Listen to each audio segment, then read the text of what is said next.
नमस्ते रेनू जी, नमस्ते अशोक जी। अब आपकी तबीयत कैसी है? ठीक है। अभी ठीक है। तो जो पिछली बार परेशानी हो रही थी अभी थोड़ी बेहतर हुआ सब कुछ? हाँ अभी ठीक है, जब से मेडिसिन खा रहा हूँ। अच्छा, और टाइम से खा रहे हैं ना मेडिसिन? जी हाँ, जैसे पहले खाता था वैसे ही अभी खा रहा हूँ ब्रेकफास्ट के बाद। बहुत अच्छी बात है, बहुत अच्छी बात है। और जो है खाने पीने का भी ध्यान रख रहे हैं? हाँ बिल्कुल। अच्छा, बहुत अच्छी बात है। और रेनू जी आप कैसी है? मैडम मैं ठीक हूँ। आप भी ठीक है? और आपका भाई भी आप बता रहे थे कि उनको साथ में लेके जाएंगे, और आपके पेरेंट्स? मैम वो नहीं गए अभी, हम मेरा भाई और मैं ही गए। लेकिन उनकी तबीयत सब कुछ ठीक है?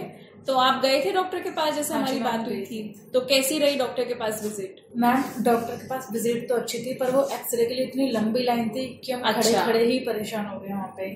Okay okay. हाँ। तो कहाँ गए थे? आपकी मेरे से बात हुई थी ना फोन पे। मैम हुआ तो फ्री में ही था वो, पर बहुत बहुत ज्यादा भीड़। कोई बात नहीं, कोई बात नहीं, लेकिन आपने एक्सरे करवा लिया ना अच्छे से, और आपके भाई ने भी करवा लिया, ठीक है।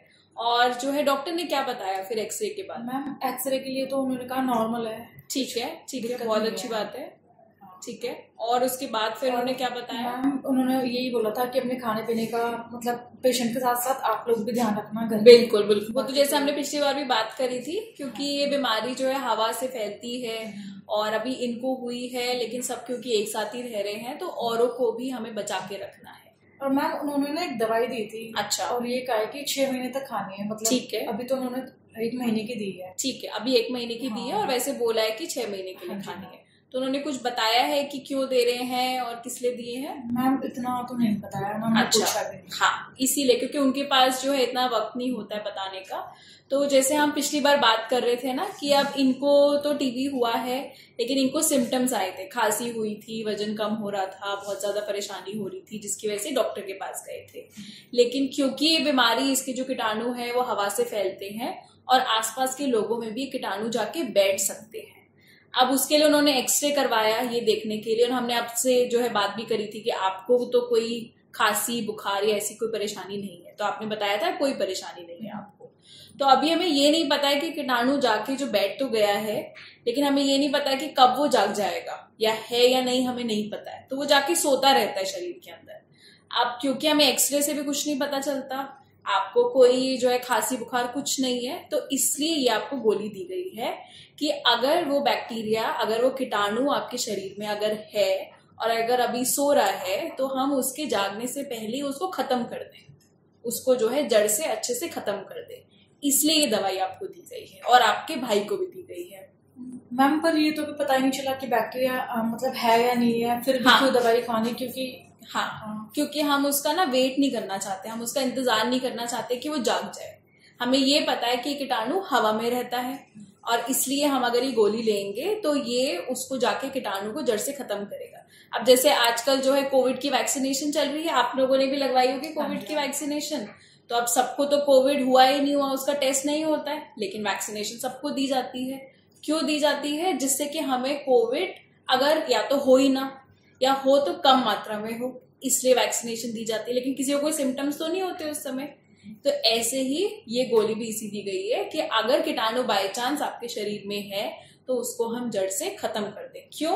क्योंकि हम नहीं चाहते कि आपको भी ये परेशानी से गुजरना पड़े, कि आपको भी सारे जितने भी इनको परेशानी हुई थी, खांसी हुई थी, वजन कम हो रहा था, और इतना ज्यादा बुखार हो रहा था, रात को जो इतना ज्यादा पसीना आता था, वो सारी चीजें आपको ना हो। मैम अगर जैसे वो बैक्टीरिया जैसे जागता ही नहीं है, जैसे कि आपने बताया नहीं जागता, और हम दवाइयाँ खा रहे हैं, तो इसको तो है ही इसलिए खा रहा है, और हम जो फैमिली मेंबर और हैं, तो कहीं हमें उस दवाई से कुछ प्रॉब्लम ना हो। नहीं, आपको उस दवाई से कोई परेशानी नहीं होगी। आपने दवाई खानी शुरू कर दी है फिर घर पे?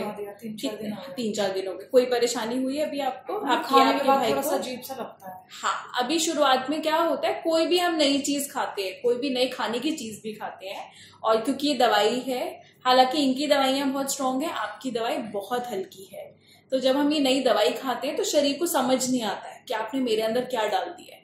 इसलिए आपको थोड़ी सी हो सकता है बेचैनी लग रही हो जो आप बता रहे हैं, बट उससे कोई घबराने की बिल्कुल बात नहीं है। आप धीरे धीरे जब रोज दवाई खाएंगे तो शरीर को भी आदत हो जाएगी, लेकिन उसके साथ साथ खाने पीने का जरूर ध्यान रखना है। मैम दवाई की तो आदत नहीं हो जाएगी ना? नहीं, दवाई की कोई आदत नहीं होगी। Take 4 follow up.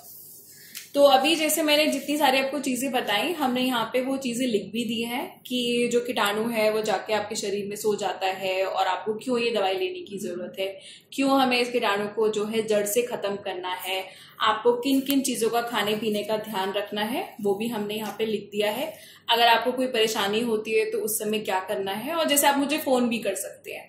तो हमने अभी आज जितनी भी बात करी और पिछली बार भी जितनी बात करी थी वो सब इसमें लिखा है। आप अच्छे से फ्री टाइम में इसको पढ़िए, और जो है खाली समय में अपने भाई को भी बोलिए, आपके छोटे भाई हैं जो आपके साथ दवाई ले रहे हैं उनको भी बोलिए कि वो ये पढ़िए, और आप भी पढ़ सकते हैं क्योंकि इसमें जो है टीबी से संबंधित चीजें भी लिखी हुई हैं। और बाकी जो अपने मम्मी पापा को जरूर डॉक्टर के पास लेके जाइए, उनको भी ये दिखा दीजिए तो उनको लगेगा कि हाँ क्यों जरूरी है जांच, क्योंकि उनसे मेरी अभी जो है मुलाकात नहीं हो पाई है। तो उनको भी प्लीज ये दिखा दीजिए और उनको डॉक्टर के पास लेके जाइए। तो ये आप अपने पास रख लीजिए और इसको संभाल के रखिए, बीच बीच में जब भी आपको जरूरत पड़ती है इसको जरूर पढ़िएगा, ठीक है। तो आप दोनों से मिलके मुझे बहुत अच्छा लगा, और अब जो है मैं आपसे 15 दिन बाद दोबारा से आके मिलती हूँ। डॉक्टर के पास जाना बिल्कुल मत भूलिएगा और अपनी दवाई लेना भी, ठीक है। नमस्ते।